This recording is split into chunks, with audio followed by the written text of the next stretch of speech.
تاکہ نیت ہوتی ہوگی اچھی کہ اس کی عادت پڑے گی، لیکن وہ جو شور شرابہ ہوتا ہے جو دیکھا ہے الامان والحفیظ؟ دیکھیں شور شرابہ تو پھر آگے بات ہو جائے گی. پہلی بات یہ ہے کہ بچہ جس کو لے کر آئے ہیں پہلے تو ہم یہ دیکھیں گے کہ وہ بچہ سمجھدار ہے یا نہیں ہے. اگر وہ بچہ ہے ہی نہ سمجھ تو اس کے احکام جدا ہو جائیں گے، اور بچہ سمجھدار ہے تو پھر اس کی صورتیں جدا ہوں گی.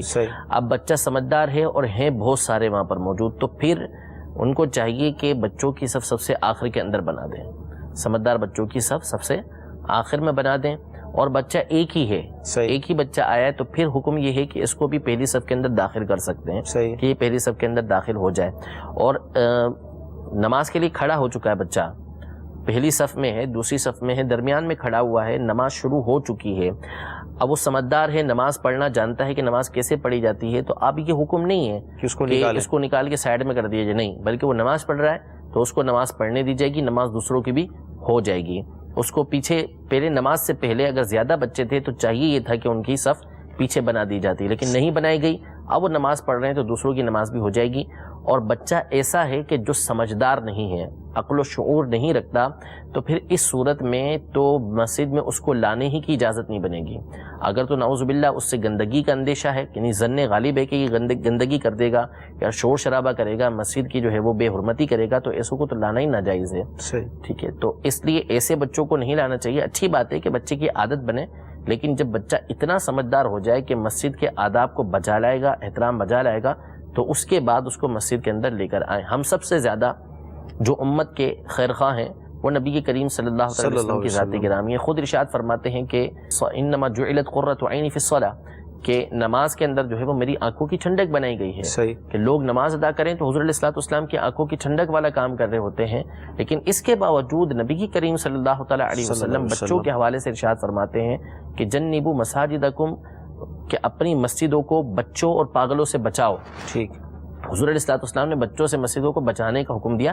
یعنی ایسے بچے کہ جو مسجد کا ادب و احترام نہیں کر سکتے اور شور شرابہ کریں گے، اس میں گندگی کر دیں گے، تو ایسے بچوں کو نہیں لانا چاہیے. جب وہ اس قابل ہو جائیں، سمجھدار ہو جائیں، اور آپ سمجھتے ہیں صرف محبت نہیں، اپنا بچہ سب کو پیارا ہوتا ہے، صرف محبت نہیں بلکہ واقعی یہ سمجھتے ہیں کہ یہ بچہ جو ہے وہ مسجد کا احترام بجا لائے گا اور مسجد کے اندر ادھر ادھر بھاگتا نہیں پھرے گا، ایک طرف بیٹھاؤں گا تو ایک طرف بیٹھے رہے گا، تو پھر اس کے بعد آپ مسجد میں بچوں کو لانا شروع کریں، اس سے پہلے نہ لایا کریں. ٹھیک. جلد والی جو مہندی ہوتی ہے جس کا جرم بن جاتا ہے، تہہ بن جاتی ہے، اس کا حکم ارشاد ہو. دیکھیں مہندی تو جو بھی ہوگی اس کا جرم تو بنے گا ہی بنے گا. اصل جو مسئلہ ہے وہ یہ ہے جو بیان کیا گیا ہے کہ مہندی، بعض مہندیاں کون مہندی آتی ہیں. اب ان میں سے بعض کون مہندی جو آ رہی ہیں وہ کیمیکلز والی آتی ہیں، اور ایسے کیمیکل والی آتی ہیں کہ جن کو جب ہم اسلامی بہنیں لگاتی ہیں تو لگانے کے بعد جب ہاتھ دھوتے ہیں، عام مہندی ہوگی اس کو ہاتھ دھوئیں گے، اس کا جو اوپر کا تہ ہوتی ہے وہ ساری اتر جاتی ہے، پپڑی بن کے، پاپڑیاں بن کے اس کی اترتی رہتی ہے، وہ ختم ہو گئی. ٹھیک ہے، لیکن بعض جو مہندیاں ہیں جرم والی یعنی کون والی، جن میں کیمیکل ڈلا ہوتا ہے، وہ جب لگائی جاتی ہیں اس کے اوپر، ہاتھوں کے اوپر، ایک جسم کے کسی حصے پر، تو جب ہاتھ دھوئے جاتے ہیں تو ہاتھ دھونے کے بعد پہلی دفعہ تو وہ ساری پپڑی بن کے اتر گئی، وہ نکلنا وہ جو تھا وہ نکل گیا. اب اس کے بعد اس پر جو مہندی موجود ہوتی ہے وہ بظاہر ایسا محسوس ہوتا ہے کہ اس کا رنگ ڈیم ہوتا جا رہا ہے، کلر ڈیم ہوتا جا رہا ہے، لیکن جب یہ برتن دھوتی ہیں یا ہاتھ دھوتی رہتی ہیں تو وہ پپڑی بن کے جلد بن کے اترتی رہتی ہے. تو دارالفتہ اہل سنت کی ابھی تک کی جو تحقیق ہے وہ یہی ہے کہ ایسی جو مہندیاں بازار کے اندر آئی ہوئی ہیں، کہ بعض مہندیاں، ہر مہندی کے بارے میں ہم نے کلام نہیں کیا، بعض کون مہندیاں ایسے کیمیکل والی آئی ہوئی ہیں کہ جن کا جرم ایسا بنتا ہے کہ پہلی دفعہ دھونے کے بعد بھی ان کا جرم باقی رہتا ہے اور وہ پپڑی بن کر اترتا رہتا ہے. اور کئی مہندیاں ایسی موجود ہیں کہ جن میں کیمیکل نہیں ہے یا اس طرح بنائی گئی ہیں کہ وہ لگائی جائیں تو اس صورت میں ہاتھ دھو کر پہلی دفعہ وہ ختم ہو جاتی ہیں. اب یہ تجربہ ہمیں نہیں کہ کون سی مہندی ایسی ہوگی کون سی نہیں ہوگی، یعنی جو دیکھی گئی ہم نے جو تجربہ کیا مفتیان کرام نے بچوں کے اوپر دیکھ کر، تو اس میں یہ بعض مہندیوں کے حوالے سے یہ چیز سامنے آئی ہے. تو اس لیے ایسی مہندیاں لگانے سے یہ بچا جائے گا. مہندی لگانی ہے تو پھر ایسی مہندی ہو کہ جس کا ایسا جرم نہ بنے کہ جو دھونے کے بعد جو ہے وہ اترے نہ. ٹھیک. رکوع کی تسبیح اور سجدے کی جو تسبیح ہے اس کا صحیح تلفظ کیا ہے؟ ارشاد فرمائیں. وہ سبحان رب یل عظیم اور سبحان رب یل اعلیٰ کہہ رہے تھے، اور پوچھ رہے تھے کہ یہ ٹھیک ہے یا ربی صحیح ہے. تو یہ عربی کا جو تلفظ ہے اس میں یہ بے اور تے اور یہ فے اور یہ چیزیں نہیں ہیں. صحیح. اسی طرح رو تو تو یہ نہیں ہے، یعنی تو جو پڑھتے ہیں نا تو ربو یا بو کر کے پڑھ دیں گے، یہ پیش کو یعنی جو اردو کا انداز ہے اس میں پڑھتے ہیں، یہ عربی کے اندر نہیں ہے. صحیح. عربی کے اندر ہے ربی، یعنی با کے نیچے جب زیر پڑھیں گے تو بی پڑھیں گے. یہ مجہول انداز میں نہیں پڑھیں گے، اس کو امالہ کرنا کہتے ہیں کہ ربے کر کے پڑھیں، یہ نہیں پڑھا جائے گا. عربی تلفظ ربی ہے. اسی طرح پیش آئے گا تو اس میں جیسے نو رو تو وہ نو رو نہیں پڑھیں گے، غفار رو پڑھیں گے، غفار رو نہیں پڑھیں گے. ٹھیک ہے. تو صحیح تلفظ جو ہے وہ ہے سبحان ربی العظیم، سبحان ربی الاعلی. صحیح. ربی ہے، ربے نہیں ہے. ٹھیک. جو اپنی نیکیاں وغیرہ ہم بخشتے ہیں، وسیلہ پیش کرتے ہیں، تو اس میں اس کے الفاظ کیا کس طرح نیکیوں کو ایصال کریں؟ اس کا پورا طریقہ امیر علیہ سنت کی تصنیف ہے، فاتحہ کا طریقہ، اس کا مطالعہ فرما لیں. اس میں تفصیل کے ساتھ لکھا ہے کہ جو پڑھا ہے اس کو پہلے تو اللہ رب العزت کی بارگاہ میں یہ عرض کریں کہ اللہ تبارک و تعالیٰ اس کو قبول فرمائے اور اپنی رحمت کے شائن نشان اس پر ثواب عطا فرمائے. اور جو وہ ثواب عطا فرمانا چاہتا ہے تو سب سے پہلے نبی کریم صلی اللہ تعالیٰ علیہ وسلم کی بارگاہ میں اس ثواب کو پیش کریں کہ اللہ تبارک و تعالیٰ ہم حضور علیہ الصلوۃ والسلام کی بارگاہ میں اس کو پیش کرتے ہیں، تو قبول و منظور فرما. پھر نبی کریم صلی اللہ علیہ وسلم کے وسیلہ جلیلہ سے تمام انبیاء کرام علیہم السلام، تمام صحابہ کرام علیہم رضوان، پھر بالخصوص جیسے کسی کا نام لینا چاہتا ہے جیسے آقا علیہ الصلوۃ والسلام کے والدین کریمین طیبین طاہرین مطہرین نورین منورین رضی اللہ تعالی عنہما، آپ کے آبا و اجداد اہل بیت اطہار امہات المومنین رضی اللہ تعالی عنہن، خلفائے راشدین، شہداء کرام، اولیاء کرام، جن جن کا وہ کہتا جائے گا ان کی بارگاہ کے اندر وہ پہنچاتا جائے. تو یہ طریقہ کار ہوتا ہے کہ درجہ بدرجہ ہر ایک کی بارگاہ کے اندر وہ پیش کرتا چلا جائے. کسی کا خاص نام لینا ہے تو اس کا نام بھی وہ لے سکتا ہے کہ یہ حضور علیہ الصلوۃ والسلام کے وسیلے سے ان کی بارگاہ کے اندر پہنچے. تو امیر علیہ سنت کا جو رسالہ ہے فاتحہ کا طریقہ، اس کا بھی مطالعہ فرما لیں اور مدنی مذاکرے جب وہ دیکھتے رہیں گے تو ابتدا میں ہی امیر اہل سنت جو ہے وہ فاتحہ پڑھتے ہیں اور اس میں ایصال ثواب کرتے ہیں. تو وہ اس کو بھی سنتے رہیں گے تو انشاءاللہ ان کو یاد ہو جائے گا، عادت بن جائے گی انشاءاللہ.